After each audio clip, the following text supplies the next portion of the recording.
The clips you are about to see are depictions of the events that took place during the Nigerian 2023 presidential elections. Please note, the information in this video aren't factual convictions, but objective analysis based on the experiences of different Nigerians across the country.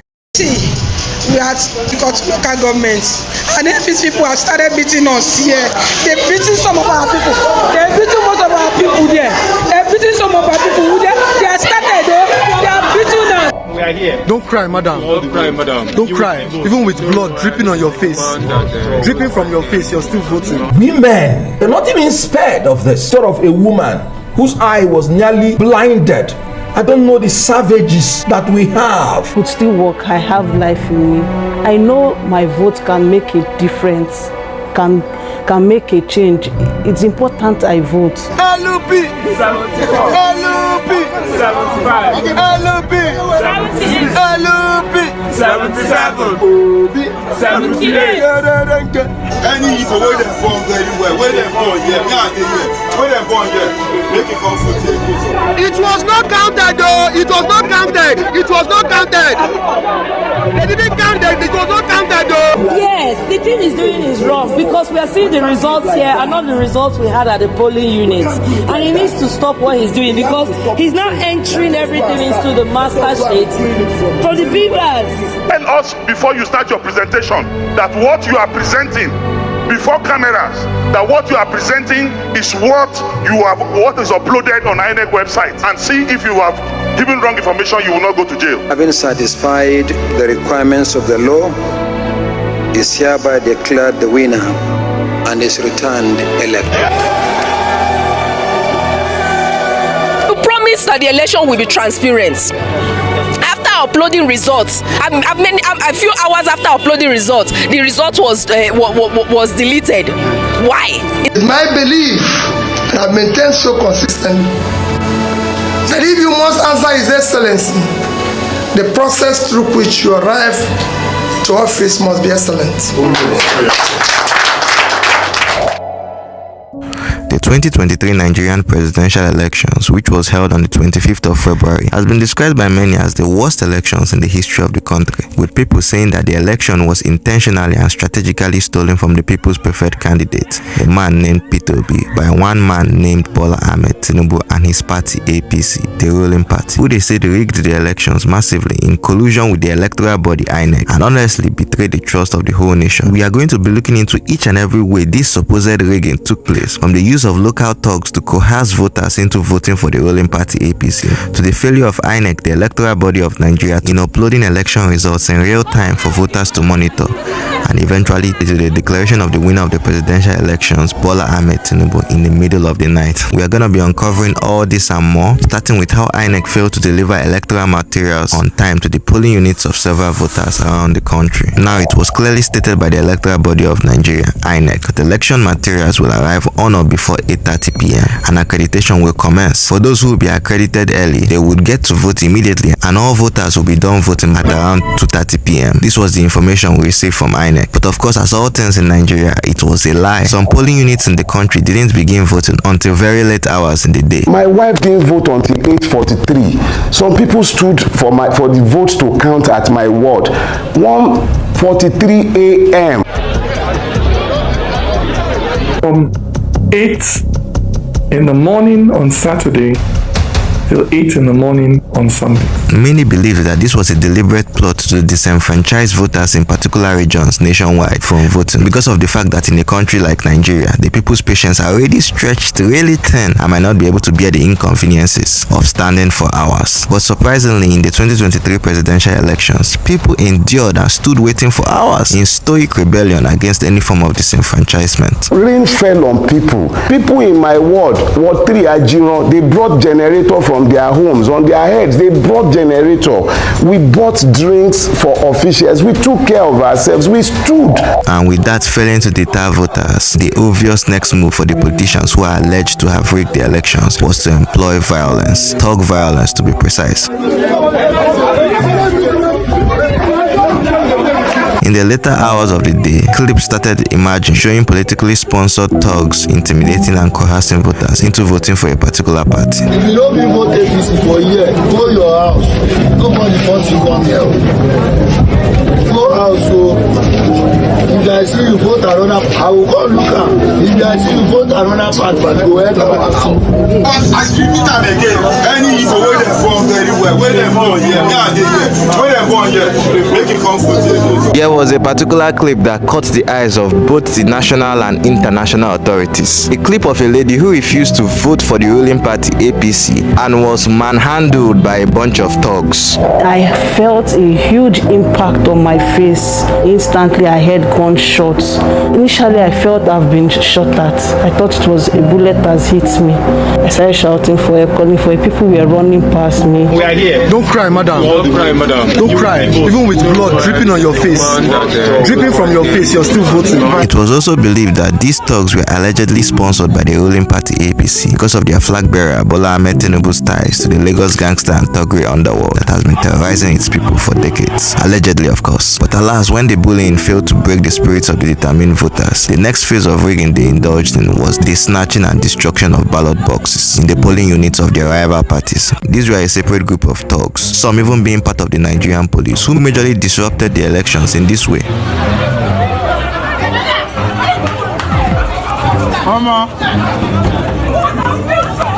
This majorly happened in two cities, Lagos, which is the home base of the alleged rigger of these elections, Bola Ahmed Tinubu, and Rivers State, the home base of the alleged traitor governor Wike, who was said to have betrayed his own party to rig the elections in favor of Bola Ahmed Tinubu. But we will discuss that later in the video. My question for you guys now watching is, how do you think the electoral body allegedly colluded with the ruling party APC to rig these elections? I mean, that's what everyone has been saying.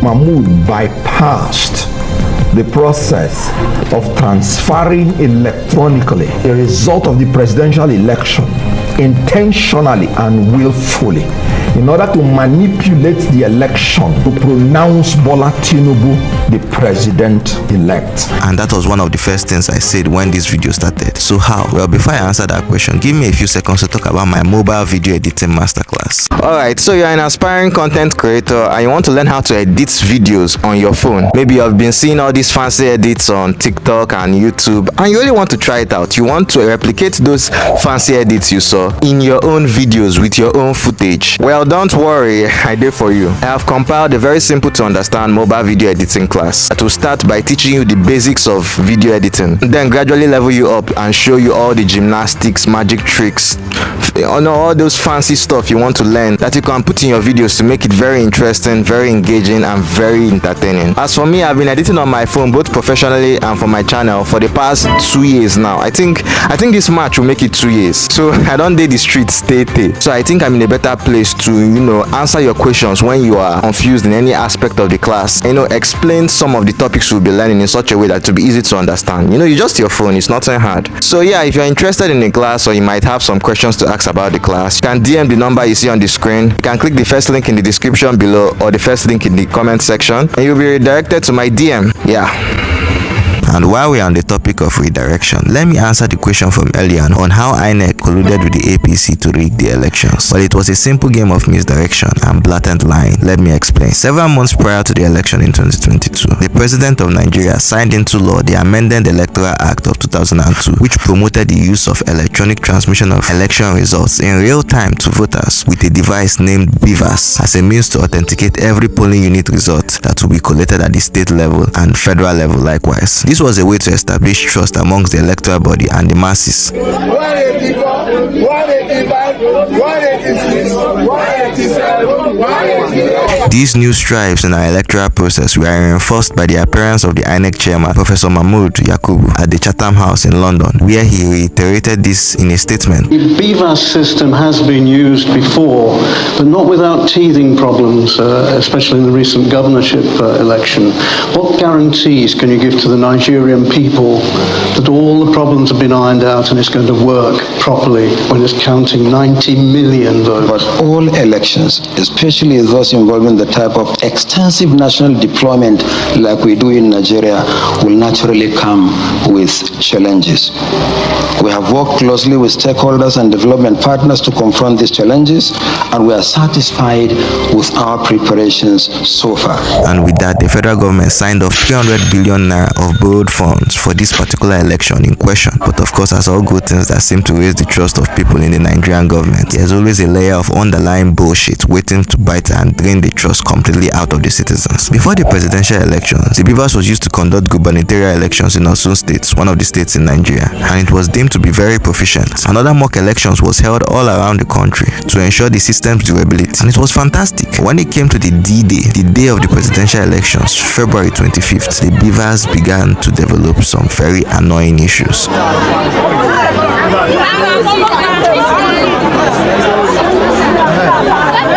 It was found that almost all the Beavers around the country refused to allow immediate upload of results onto the website by polling unit agents, thus making the electoral body INEC to release a statement informing the masses that there was a glitch in the system and asked all electoral officers to return to manual collation of results at collation centers. You can imagine, even with 300 billion naira worth of funds that went into ensuring that one website works on the day that it mattered most, he failed to allow immediate upload of election results. And even knowing fully well the consequences of proceeding with these elections with the failed Beavers, the INEC chairman, Professor Mahmood, proceeded to revert back to the manual way of doing things, which is manual collation. INEC chairman is the chief returning officer in the issue of presidency. There was no Beavers at all throughout, and he went on to collate and announce, making it a criminal offense again, according to subsection 64. All right. When this happened, it felt like a movie script that was playing before the eyes of the Nigerian people, and that movie had a villain. The villain was none other than Bola Ahmed Tinubu, allegedly, of course. It felt like this whole charade was all his plan all along, and alas, reverting to the manual way of collating results created room for the biggest rigging of electoral results ever seen on the Nigerian nation. Let me explain. You see, what began happening was that voters resorted to taking pictures of their polling unit results since it wasn't uploaded, and using that as evidence in case they saw something else being uploaded later that was not the result announced at the polling unit. When somebody says, look at what I have, is different from what is in the Beavers. He said you would have to stop, compare with the result in the Beavers, and if there is contradiction, the one in the Beavers prevails. To level of authentication through transfer. Then after that, they released the polling unit agents so that they can then go and manually collate the results in their collation center, since it was the new directive by the INEC chairman. But what voters saw after was nothing to write home about. During this collation, evidence of vote manipulation began to come up in different states of Nigeria. The most notable example of this was when photos of results from Rivers State began surfacing. In the photos, you can clearly see that the votes from the People's Preferred candidates, Peter Obi, were exchanged for other candidates' votes, mysteriously. From there on, other voting results began surfacing, also clearly showing cancellation and exchanging of votes. It began to trend. There was even a video of a collating officer using T-Pex to erase all the original results that were inputted in a polling unit in Lagos, and then inputting his own figures. Yes, the thing he's doing is wrong because we are seeing the results here and not the results we had at the polling unit. And he needs to stop what he's doing because he's now entering everything into the master sheet for the Beavers. But anyways, while we're on the topic of collating officers being deliberately mischievous, let's talk about the governor who has been alleged to have coerced collating officers in his state to manipulate results for the ruling party APC, Wike. That is why we have always said we will not disappoint you. Now, Wike has been a controversial politician in the Nigerian political space for quite some time now because of the issues he had with his political party, PDP. Told you we will do so many things that they will not sleep well. And there were suspicions of him jumping ship to the ruling party APC to protect his interests, as outlined in this video. And then now that I'm going to APC, I'm leaving PDP to APC. See the reasons why I'm leaving PDP to join you. Tell me, are you willing to do all these things that PDP didn't do for me? What I mean for me, for my people. Are you willing to do them? But no one expected him to forcefully manipulate results for the ruling party APC. Maybe it was a sign of loyalty, of course, allegedly. But don't take my word for it. Take the words of the polling unit officers that experienced it. INEC River State is working with Wike, the governor of River State. They disconnected their network. They could not upload our results because Labour Party is winning everywhere. Labour Party has cleared the whole River State, and because of that, they are working with INEC River State. They could not upload our this thing. Now the chairman of the government chairman George Arolo came to Oginba town hall, and when he saw the result that the Obi is winning, he chased everybody out and locked the gate. They are shooting everywhere in the whole of Oginba. They want to manipulate the result. I'm reporting live now from Oginba Comprehensive Secondary School. Conduct election finish. Then tell us for INEC office. Say make we don't upload the results because they want to come back. Then go change the results before they upload them. Drop me, tell me thank you, come go. Now as these people go enter INEC office, soldiers don't fool there. That's why they surround us, collect all the results for our hand. Change everything. This is what they tell you. People will Labour Party win for senatorial, win for House of Rep, win for presidential. In short, people don't know who the House of Rep. But when I say they see Labour Party, they go vote Labour Party. For my polling unit, Labour Party gets like 250 something votes. PDP get like 4, APC get like 7. Then change APC on to Labour Party, carry Labour Party on to APC. For my front, I no fit talk, I no fit do thing, I no fit cry. I just carry my kaya, turn back. When the Labour Party and other major parties like the PDP started realizing what was going on, they raised alarm at the General Collation Center in Abuja, asking the INEC chairman to address these issues. Many results have not been uploaded on your server, so you cannot be using justification that votes took place at the polling unit when INEC failed in uploading results from polling units. If you had uploaded those results immediately after vote was casted in each polling unit, we will have access to them and I will not be asking questions here. But after raising alarm, the INEC chairman did absolutely nothing and proceeded to collate and announce the results of different states that complained of the election fraud. This began to infuriate different voters all around the country who felt swindled of their right to vote. Protests began erupting, especially supporters of the candidate who the elections was said to have been stolen from. And out of fear of public rebellion, the INEC chairman did the most absurd thing ever done in a democracy and announced the winner of the elections as Bola Ahmed Tinubu in the middle of the night when Nigerians were asleep, so that people won't have time to react immediately. But to the surprise of the APC and the new president-elect, people didn't even react at all. Aside from the get-together in the president-elect's house and the little get-together by the ruling party APC after the president-elect was announced, the rest of the country went into deep mourning as if they have just been robbed.